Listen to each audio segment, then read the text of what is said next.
మెహర్ రజనీ గారు అవతార్ మెహర్ బాబా జీవిత చరిత్ర చదవలసిందిగా కోరుచున్నాం. జై బాబా, టైం అయిపోయింది బుక్ రీడింగ్ కి. జై బాబా అండి. జై బాబా. దశరథ్ గారు. జై బాబా. అందరికీ జై బాబా అండి. మనం గత కొన్ని రోజులుగా అంటే ప్రతి శనివారం అవతార్ మెహర్ బాబా జీవిత చరిత్ర శ్రీ పెద్దలు రామకృష్ణయ్య గారు రాసిన ఒక అద్భుత గ్రంథాన్ని మనం చదువుకుంటున్నాం. కిందటి వారం ఎక్కడ ఉన్నాము అంటే, ఒక్క నిమిషం, బాబా డెహ్రాడూన్ వస్తారు. అక్కడ క్రికెట్ మ్యాచ్ చూస్తారు. జవహర్లాల్ నెహ్రూ గురించి బాబా అంటారు, అలాంటి వ్యక్తిని పొందడం 700 సంవత్సరాలు వేచి ఉండాలి అని చెప్తారు జవహర్లాల్ నెహ్రూ గురించి. అంతవరకు కిందటి వారం మనం చదువుకున్నామండి. ఈరోజు విషయంలోకి వద్దాం. అది 1954 ఫిబ్రవరి 1వ తేదీన మహాబలేశ్వర్ నుండి మళ్ళీ హమీర్పూర్ జిల్లాలో పర్యటనకు వెళ్లారు బాబా. బాబాతో 9 మంది మండలి వారు శిష్యులు బయలుదేరి వెళ్లారు. వీరే కాక ఇంకా 14 మంది దారిలో అక్కడక్కడ బాబా బృందంలో డెహ్రాడూన్ వరకు చేరారు. ఒరైలో రైలు దిగి ఇచ్చోరాకి వెళ్లారు బాబా. అది అలహాబాద్లో జరిగే కుంభమేళ ఉత్సవంలో జరిగే పూర్ణ కుంభదినం. లక్షలాది ప్రజలు త్రివేణి సంగమంలో స్నానాలు చేశారు. ఇక్కడ బాబా ఇచ్చోరాకు ఎద్దుల బండిలో వెళ్తూ నది మధ్యలో ఆపి బేత్వా నదిలో తన కాళ్ళు చేతులు ముంచి కడుగుకుని ఆ నదీ జలాలను పునీతం చేశారు. ఇచ్చోరా చేరిన తర్వాత బేత్వా నదీ జలాలను తెప్పించుకుని స్నానం చేశారు. 1954 ఫిబ్రవరి 3వ తేదీన ఇచ్చోరాకు వెళ్లే ముందు దారిలో బాబా టీకర్ అనే గ్రామానికి వెళ్లి ఆ గ్రామంలో ఒక మర్రి చెట్టు కింద కూర్చుని దర్శనమిచ్చారు బాబా. ఒక తల్లి పుట్టి గుడ్డివాడైన తన బాలుని తీసుకుని వచ్చి బాబా ఆశీస్సులు కోరింది. బాబా ఆ బాలుని ఆశీర్వదించారు. బాబా ఏ మహత్యాలు చెయ్యనని ఎప్పుడూ చెప్పేవారు. అయినా ఆయనను దర్శించుకున్న భక్తులకు, ప్రేమికులకు కలిగిన అనుభవాలు లెక్కించరానివి, వర్ణనకతీతములైనవి. ఆ బాలునికి బాబా దర్శన భాగ్యంతో దృష్టి వచ్చింది. అనుగ్రహింపబడిన ఆ బాలుని అదృష్టానికి, బాబా దివ్య ప్రేమాశిస్సులకు అక్కడి వారందరూ ఆశ్చర్యపడి బాబాను కీర్తించారు. ఇచ్చోరా గ్రామంలో వర్ణనాతీతంగా బాబా ప్రేమాశిస్సులు వెల్లువలై ప్రవహించాయి. ఇచ్చోరా తన రాకతో పునీతమైందని చెప్పి బాబా ఇచ్చోరాకు ప్రేమ తీర్థము అని నామకరణం చేశారు. ఆ రోజు మాఘమాసం అమావాస్య రాత్రి. ఆ రోజు తానొక ప్రత్యేకమైన ఆధ్యాత్మిక కార్యం తలపెట్టి చేయదలిచానని, ఆ రోజు రాత్రి ఊర్లోని వారందరూ పూర్ణ మౌనం పాటించాలని బాబా ఆదేశించారు. అందరూ అలాగే చేశారు. అడవిలోనికి ఆ రాత్రి కట్టెలకే వెళ్లిన కొందరు ప్రకాశవంతమైన కన్నులు మిరుముట్లు గొలిపే కాంతి కిరణాలు ఆకాశం నుండి ఆ ఊరిపై ప్రసరిస్తున్నట్లు చూసి నిర్ఘాంతపోయారు. బాబా రాటు, ధనౌరి, చలి గ్రామాలకు దర్శించి హమీర్పూర్ వెళ్లారు. హమీర్పూర్ నుండి బయలుదేరి 1954 ఫిబ్రవరి 9వ తేదీన మహేవాకు చేరుకున్నారు బాబా. ఆ రోజు అంటే 1954 ఫిబ్రవరి 9వ తేదీన అందర్నీ మెలకుగా ఉండి జాగరణ చేయమన్నారు.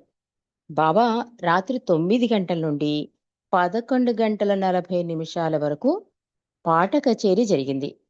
అజీజ్ అమర్దాస్ వామన్ అనువారు పాటలు పాడారు. 11 గంటల 40 నిమిషాలకి అందరినీ కాళ్ళు చేతులు ముఖం కడుక్కుని రమ్మన్నారు బాబా. బాబా కూడా తన చేతులు కడుక్కున్నారు. రాత్రి 12 గంటలకు ఆంగ్లంలో, ఉర్దూలో, మరాఠీలో ఇరిచి రంజు ఢాకే పశ్చాత్తాప ప్రార్థన చదివారు. బాబా తన అక్షర ఫలకంపై అవతారు మెహర్ బాబాకి జై అని చూపించి అందరితో జయ జయధ్వానాలు చేయించారు.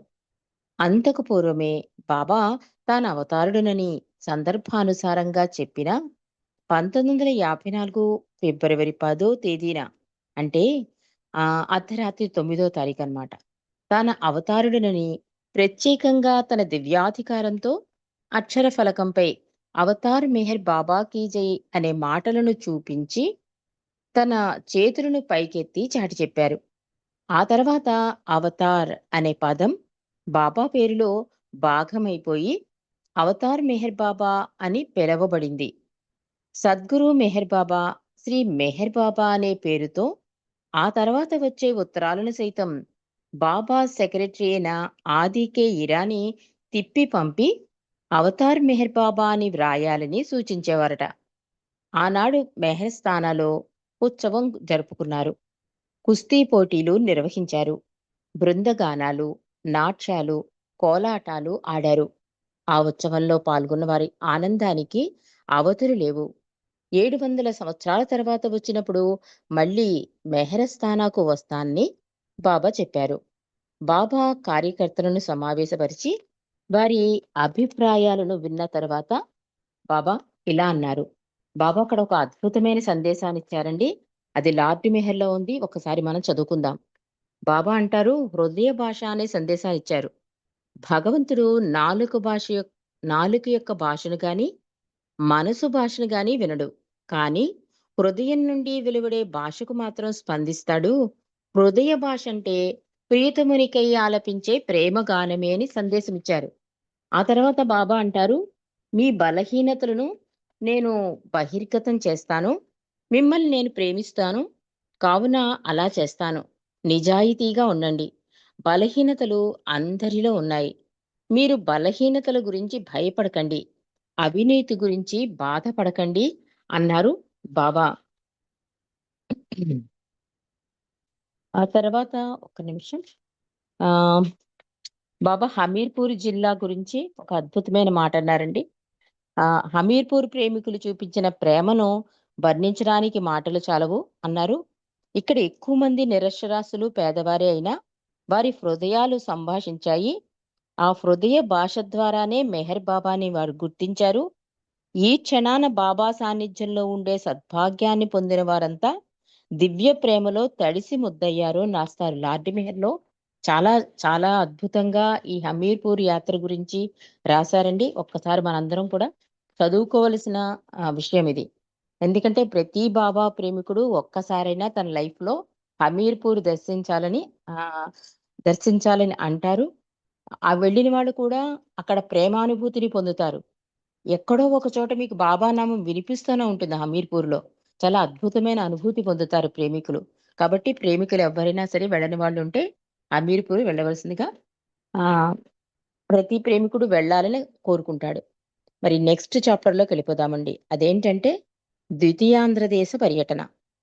1953 సంవత్సరంలో జరిగిన ప్రథమ పర్యటనతో తృప్తి చెందని ఆంధ్ర ప్రేమికుల కోరిక మేరకు బాబా 1954 ఫిబ్రవరి 19వ తేదీన ఉదయం 10 గంటలకు ద్వితీయాంధ్ర పర్యటనకు మహాబలేశ్వర్ నుండి కారులో వచ్చి నేరుగా పూనా రైల్వే స్టేషన్‌కి వెళ్లి రైలులో విజయవాడకి బయలుదేరారు. పూనా స్టేషన్‌లో ఎంతో మంది ప్రేమికులు, ప్రజలు, రైల్వే అధికారులు, ఉద్యోగులు బాబా దర్శనం చేసుకున్నారు. సోదరులు కె.కె. రామకృష్ణన్ కూడా ఆ రోజే బాబా దర్శనం దూరం నుండి చేసుకున్నాడు.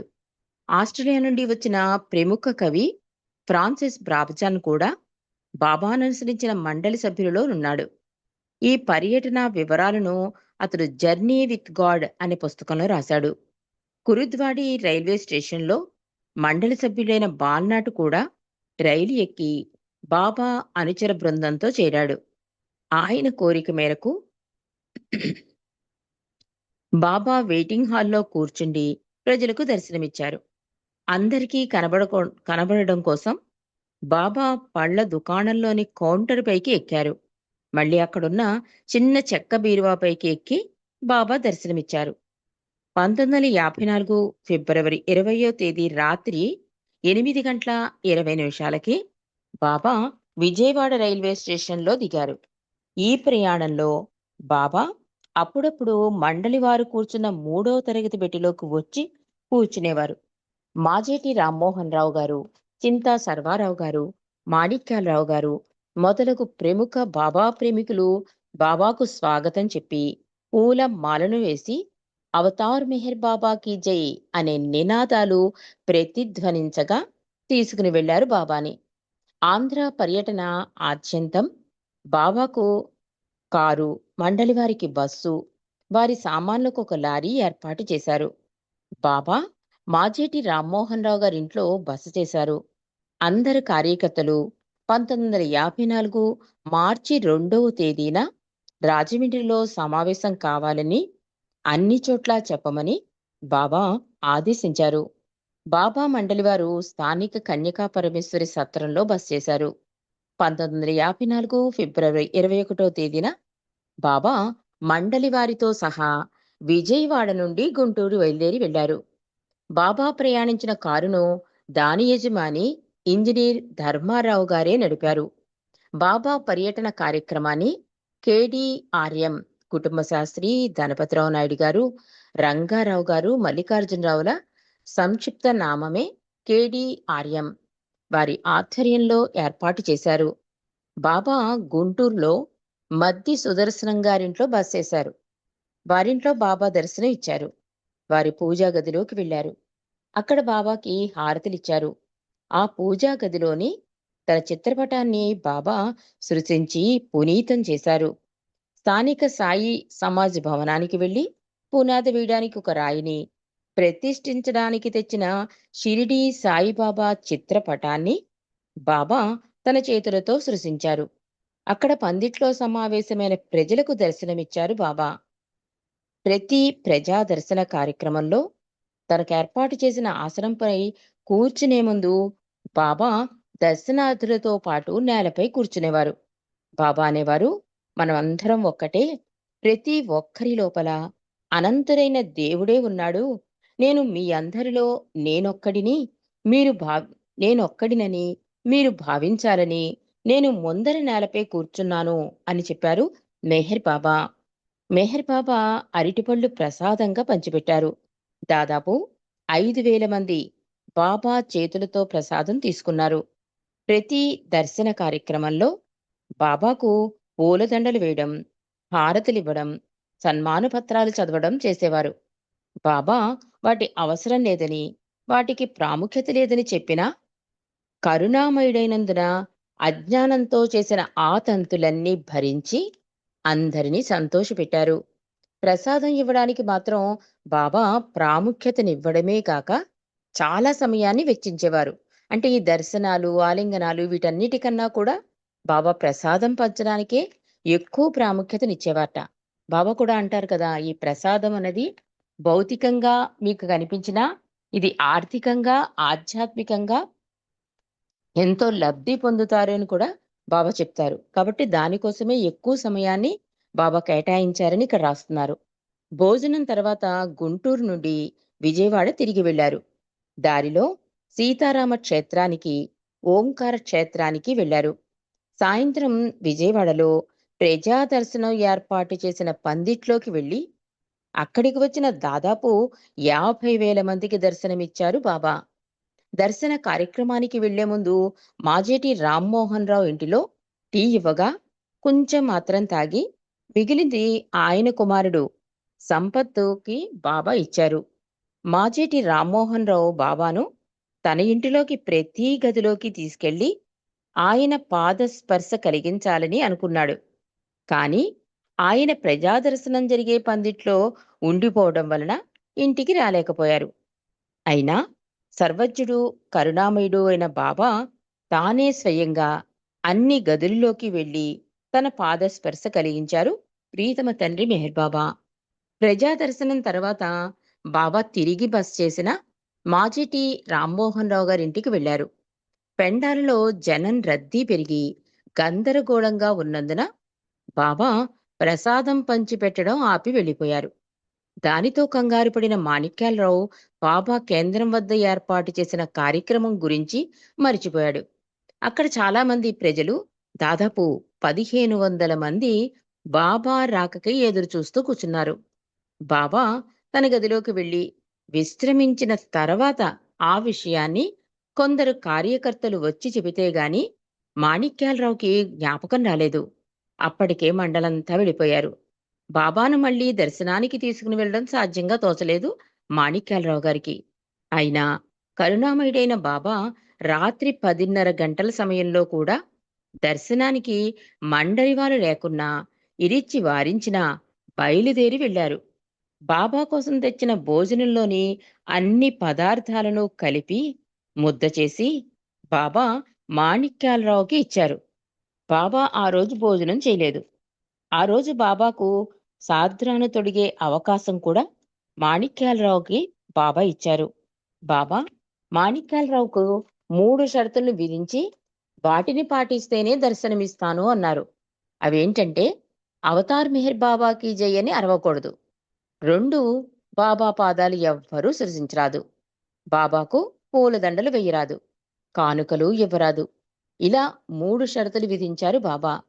మాణిక్యాలరావు అందరికీ ఆ షరతులు తెలియజేసి వారి అంగీకారంతో బాబా దర్శన భాగ్యం కలగజేశారు. 1954 ఫిబ్రవరి 22వ తేదీన బాబా మచిలీపట్నం వెళ్లారు. దారిలో రైల్వే పోలీస్ సూపరింటెండెంట్ ఆఫీసు వద్ద కారు ఆపారు. దానికి కారణం సర్వజ్ఞుడైన బాబా ఒక్కరికే తెలుసు.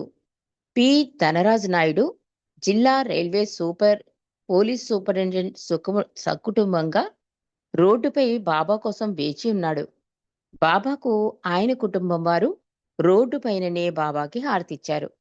ఆ తర్వాత బాబా అక్కడ కంకిపాడు వద్ద వీరమ్మ అమ్మవారి జాతరలో రంగుల రాట్నం ఎక్కి తిరిగారు. విశ్వాన్ని రంగుల రాట్నంగా తన కన్నుసన్నలతో తిప్పే జగన్నాటక సూత్రగారికి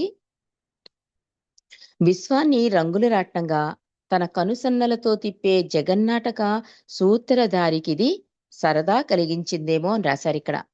పామూరులో రహదారి బంగళాలో ఏర్పాటు చేసిన దర్శన కార్యక్రమంలో పాల్గొని ప్రసాదాన్ని చేతితో తాకి అందరికీ పంచమని చెప్పి బందరు వెళ్ళిపోయారు.